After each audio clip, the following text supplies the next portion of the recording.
Okay. Oh, thank you, Lucy. Thank you. Thank you very much and welcome.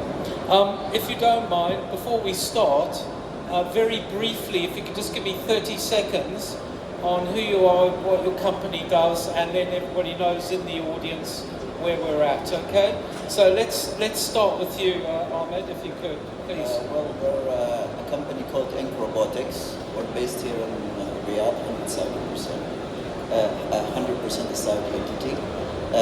We're focusing on three types of robotics. We're focusing on logistical robotics, logistical and industrial.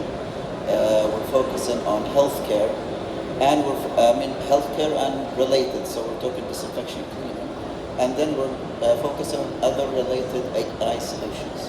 So this is basically what we do. The basic thing that we do is consult. So we do not just distribute. We give a complete consultation for the client. Based on that, we can provide the right solution. Thank you. Mr. Fromm, please. So my name is Tobias Fohn. I'm General Manager of the Capital Europe organization, which is partner of the Quantum Systems Corporation. And we are focusing on warehouse automation.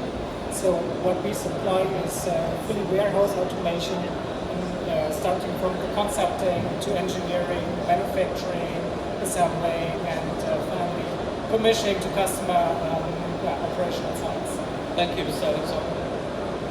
Assalamu alaikum. How you guys doing? My name is Anton Alexander. I'm the CTO of Watat ITC, and primarily what we do is cybersecurity, industrial automation, and artificial intelligence. We serve the local market and the global market. We develop technologies as well as facilitate as a system integrator for many of the local companies such as Aramco and global companies as well. Thank you. And last of all, Jakub, if you could say your family name so everybody knows what it is. So my name is Jakub Kołodziejczuk. Can everyone hear me? Good. So we are a Japanese company that focuses on remote inspections. We have solutions that work in locations that have no power, even if you can't provide power and network supply. I originally come from mechanical engineering background, but I spent a lot of time working on deep learning and computer vision, which are some of the pieces you really need for the kind of problems we solve. We take images from unstructured environments, we extract information from that for our clients. However, to provide a proper, easy-to-use solution for our clients, there's a lot more to it than just computer vision and AI. And as a CTO, I'm responsible for everything that's going on the cloud side of our business. If you happen to be a client, if something you ever click doesn't work, I'm the guy to be upset about. Great, thank you. Okay, Mr. Baroun, could you just tell us a bit about the various products that your company provides? Yeah. So I understand you. I beg your pardon? You can't hear me. Can you hear me now? A little bit. No, Mr. Baroun, please. Mr. Baroun? Yes. So if I understand correctly, you're asking about what kind of products that we do, correct? Sorry, if you could, what are the inclusive line of robotics offered by your company, please? Right. Thank you. So as I said before, we're focusing, for example, on cleaning and disinfection. That's one area. We're targeting healthcare, basically, but we're targeting hospitality, we're targeting other sectors. In that case specifically, there are other motivation by the governments that we could talk about later on. The other type is logistical robots, which we could have in different sectors. It can be in warehouses, can be in manufacturing plants, it can be in different areas. Then we're talking about AI and robotics consultation. So when we go to a client, whatever type of client it is, it could be a government entity, it could be a private, it could be a manufacturing plant, it could be a school, etc. Based on that client's activity and size, we can determine what are the best solutions that we could provide for them. Thank you.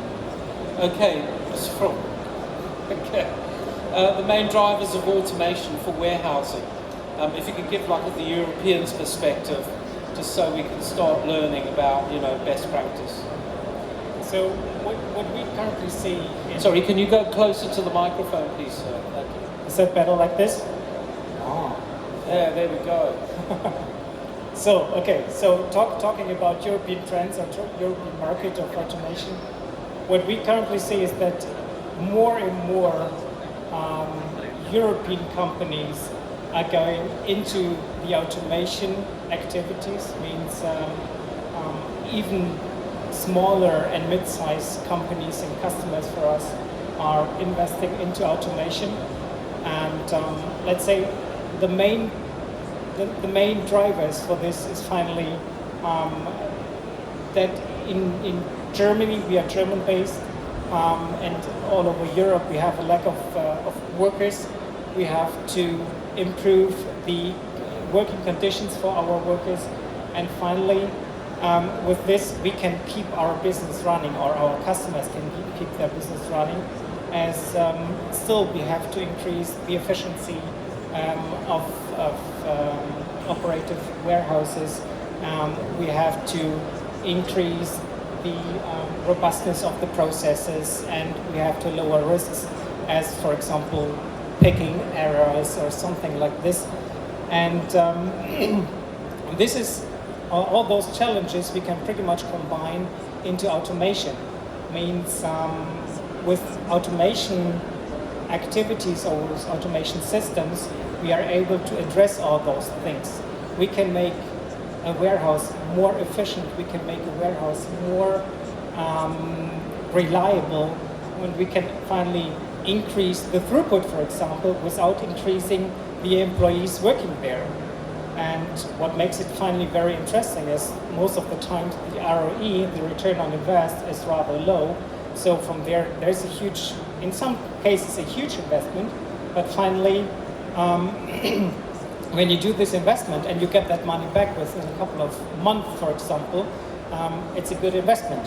And that's what we see even for, as mentioned, smaller and mid-sized companies. It's not just a matter of automation for huge companies. It's pretty much the base of family-owned companies, of smaller companies that we are working with. Thank you. Mr. Alexander, I'm going to turn to you now. And your company specializes in AI applications. And I just wanted to get some predictions for the future of how AI can be used in industrial automation, and maybe complementing what Mr. Front's saying about the warehouse of the future, for example. Okay, great question. So in terms of industrial automation, providing real-time feedback using artificial intelligence to the automations engineer, right? And integrating into the PLC and the different SCADA systems within the plant. How do you do that, and how do you scale that? So artificial intelligence is really good at doing jobs that humans used to do. For example, visual inspection. Humans used to look at different processes in a factory, for example, a defect, or other things that industrial automation might assist in examining equipment. Equipments have faults.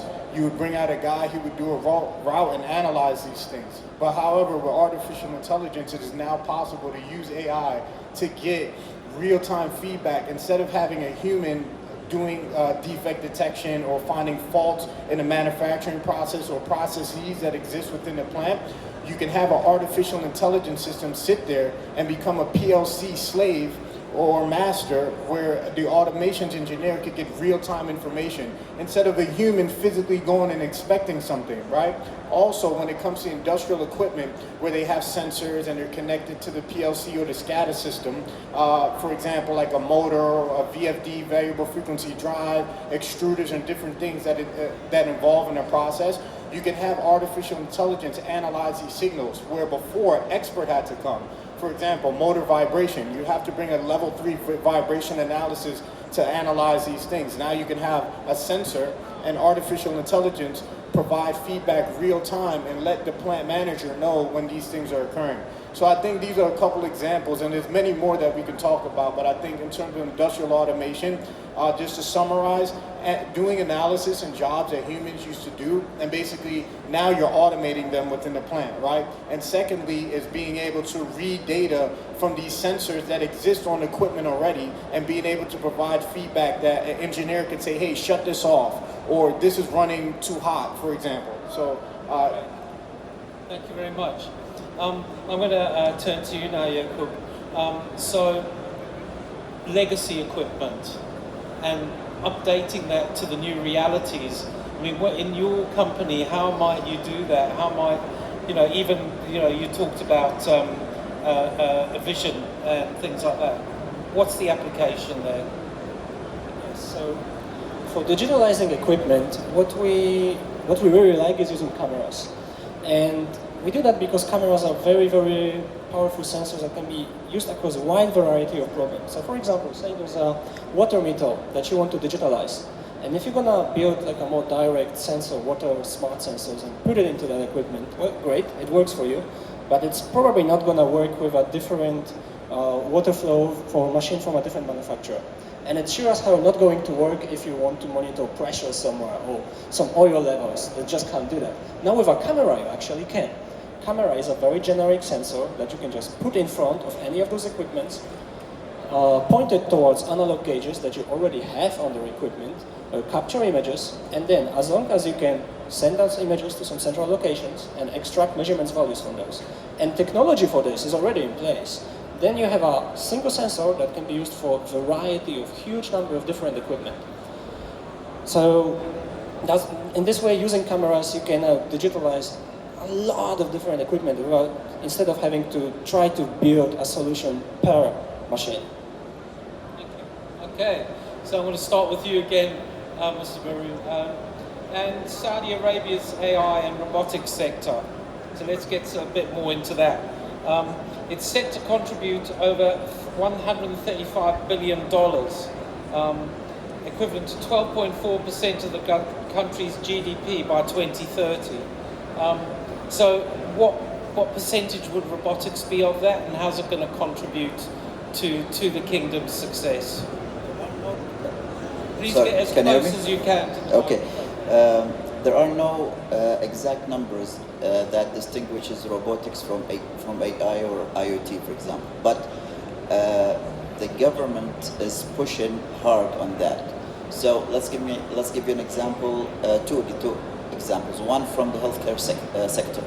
Since last year, the Ministry of Health has something called the infection control audit, and they added in 2021, it was optional for terminal disinfection to use machines. Before that, it was done manually. The idea is to in the next year, the first year it was optional. The second year it became a mandate of 80% and more, a critical mandate. So since last year, you need to use a machine. So then it becomes an option whether you're going to use a stationary machine or you're going to use a robot. So a robot could save you more money. It can be better for your staff, better for their health, better for their time. So then we have to do the awareness which Mr. Uthman was talking about earlier.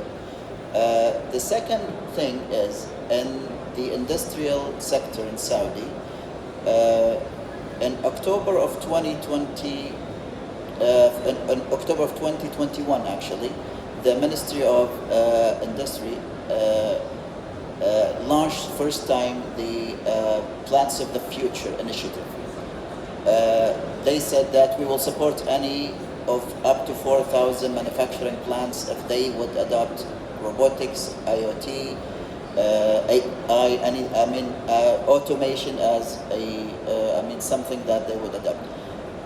When we're talking about awareness again, they had to come back again in December of last year, 5th of December, and then they said, okay, before they said up to 4,000 manufacturing plants, they will get benefits. Now they had to name that we will give up to 10 million riyals each in order for you to adopt this.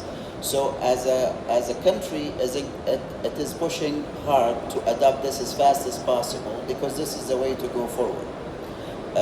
Then it would become a matter of whether you're just gonna stay back or are you gonna learn about this and adopt and become a leader in this. If you adopt early, then you are in a country that can give you subsidies, can give you benefits, can give you a lot of advantages that you wouldn't find anywhere else. And this is the difference, I think, that Saudi has over the rest of the GCC and certainly the rest of the region. Mr. Front, do we see this same kind of incentivization in Europe for adaptation in the warehousing area, for example? Do we see, say, European funds being used in some of the newer economies, maybe not in Germany, but maybe in Czech or somewhere like that, to incentivize adaptation or... You mean the integration of AI into our systems, right? So, yes, we see this trend absolutely. I mean, it's getting more and more important to implement this kind of technology into our systems. The background is that in pretty much all of our systems, in all our automations, in our intralogistics, there are still manual processes implemented. So there are still manual processes needed. And with AI, we have the possibility to even automate those ones. As kind of example, we have applications where, for example, we have to double check if a bottle is opened or not, if the filling is in the same or is in the required level or not. Those are kind of things which you usually need to do on a manual base, but with AI, you have the possibility to automate even those kind of processes which need a kind of learning curve. I mean, this is not something where you have a good picture, a bad picture, and then you just compare yes or no, it's black and white. And with AI, we have the chance to implement those kind of control systems, of those quality checks into automation systems. And the final benefit is to make those systems even more robust, even more beneficial finally, to even lower the return on investment for our customers and to ensure even better and more optimized business for them. Okay, and just to come back to my point about incentivization in Europe, do you see much of that, like that we see in Saudi Arabia, to get more AI or robotics into the industrial sector? Yes, finally, yes. I mean, the robotics absolutely is something which is pushed more and more, and even there, it's in the industrial area, it's in our area, in the automation section. So yes, this is absolutely pretty much the same trend. Thank you. I can agree. And Mr. Alexander, look, just continuing on the AI theme, I mean, the kingdom's expected to reach 31% each year increase in AI adaptation. I mean, what's your view on that? I mean, and how, what are you providing or contributing towards that? Okay. In terms of the growth of the use of AI, what we do at Wattad, we're NVIDIA partners. So we provide the infrastructure and we also provide professional services, right? So when it comes to deploying applications, we have expertise in this, as well as when it comes to different domains. For example, even in computer vision, we specialize in low hardware integration, low level. So we're not scripting in Python. We're doing things in C and very advanced using direct memory access. We're optimizing our models. So typically models have different floating point accuracy. You might have FP32, FP16. We're quantizing and optimizing our models so they can run faster. We even use devices such as the TPU. If you come to our booth, we've invented, actually, we have a patent for our own card using Google technology TPU that can be scaled and horizontally and vertically in your business. Also, one of the strong set that we supply is very unique and not a lot of companies offer this. It's DevSecOps. right? ML ops and DevSec ops within the plant. Cybersecurity compliant, we follow the DoD DevSecOps guidelines in terms of deploying artificial intelligence applications in your environment, right? We're following cybersecurity practices, even to the point where the customer might say, hey, I need my data to be encrypted. I want to train on encrypted data. This department can't see this data, right? So fully homomorphic encryption, different encryption schemas, as well as solving the challenge of delay. A lot of times, especially with cameras and sensors, you might have an RTSP stream that delays 2-3 seconds. But this is a mission critical piece of business you're doing. For example, if two forklifts are about to collide, if a product has a defect, you can't spare 2 seconds. It's critical to your business. 2 seconds can mean somebody's life. So what we do is that we get low-level hardware, SDKs. We actually, Hikvision is here. We partnered with them. Last week, we released the SDK with them for low-level sensor. We're grabbing the frames off the sensor from the hardware level, right? And we can provide feedback in less than 2 milliseconds, right? And I think this is the value that we add. We understand the challenges of the plant. We know how to get low latency for mission critical applications, and we know how to deploy infrastructure that scales horizontally and vertically in your data center. And we can optimize on the cost. We reduce your capital expenditure. We understand the cost of hardware is expensive. You want AI, okay. You want an NVIDIA DGX. One NVIDIA DGX H100 is about $400,000. You might need about 10 to maybe 100 of them, depending on how big you want to supply these models. So being able to identify different hardware that can help solve these issues. You don't have to be married to NVIDIA technologies or other technology. And there's other ways to optimize these models for your organization. So I think that's the value that we add. In summary, providing infrastructure optimization and just understanding the challenges of scaling these within the industrial environment. Great, thank you. So I'm going to continue on the automation theme. Let's get some idea of what's happening in Japan. So, you know, the impact of digitization on the automation. Give us some examples of the work you do over there. So I'm gonna take this from the angle of automating inspections. This is what we do at Leos and what we can comment on. So the benefits that we see from automating inspections, one is decreased unplanned downtime. Second is increased employee happiness.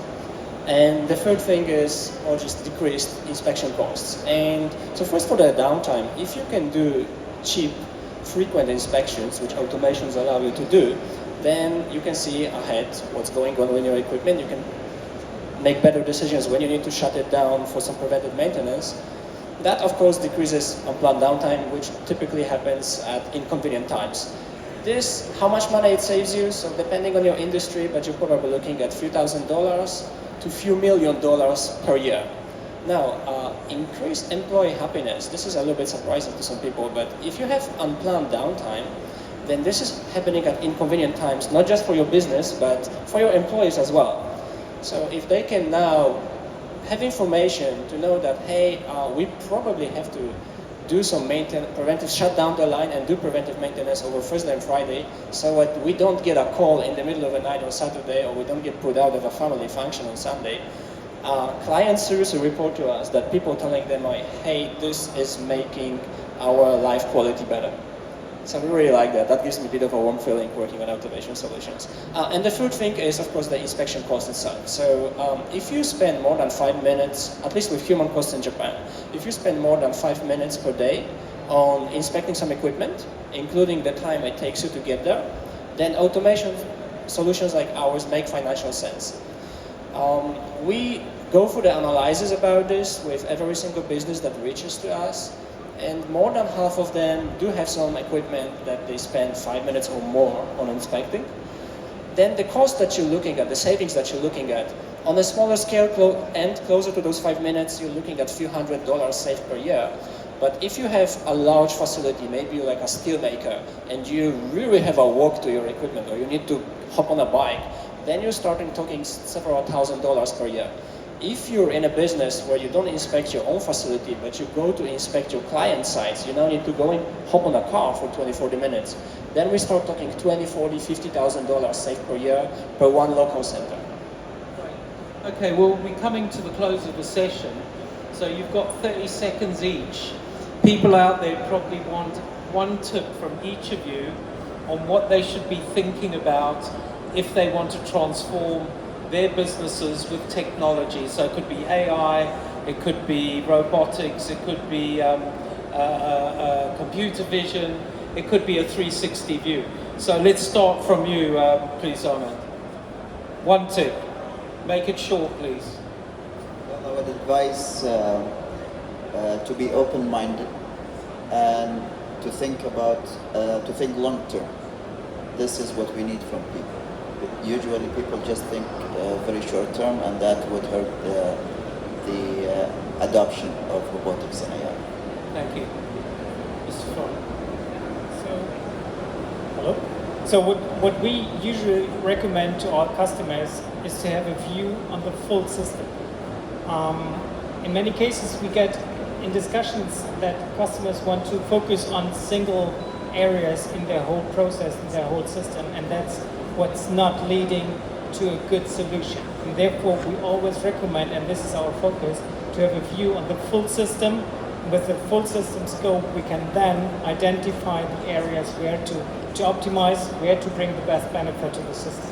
And that's actually something I underline in pretty much each and every talk with customers. Thank you.